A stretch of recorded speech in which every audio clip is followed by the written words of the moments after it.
Continue with 5-minute rounds. Ms. O'Connell. Thank you, Mr. Chair. Thank you, Minister, for being here today. I want to speak about agriculture, and in particular, your economic advisory panel. When we heard from them, and I believe it was their second report, outlined Canada's potential and opportunity for agriculture growth and agri-food growth. So I was extremely happy today when in my riding, Transport Canada has released a new Pickering agricultural lease renewal strategy, something that hadn't been updated in more than 20 years.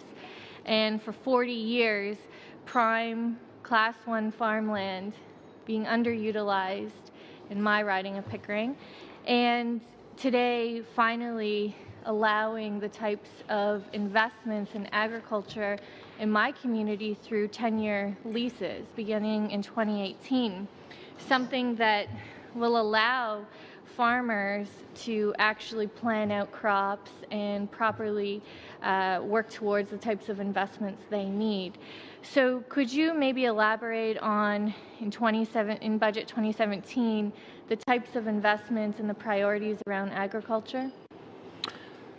Well, thank you for that question, Jennifer. And let me start by saying that the work in your riding in particular, the work around the Pickering Agricultural Lease Renewal Strategy is going to have a huge impact. And I know that your advocacy in that regard is going to make a real difference for farmers in your riding.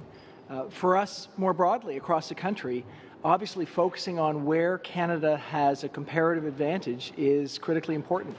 Our Advisory Council on Economic Growth really looked at the places where in our country we have already an advantage and have the possibility for making additional investments to really improve our standing internationally. The agricultural sector is an obvious one, looking at the possibility to expand on an already successful area of export is important. That's why we move forward with measures to help that sector. Our broad approach will be to think about how we can make farmers more effective now and how we can ensure that there's policies that allow our agricultural sector to be successful in future. We know that this will provide us with real opportunity moving forward across the country and obviously in places where we have big farming communities like your riding.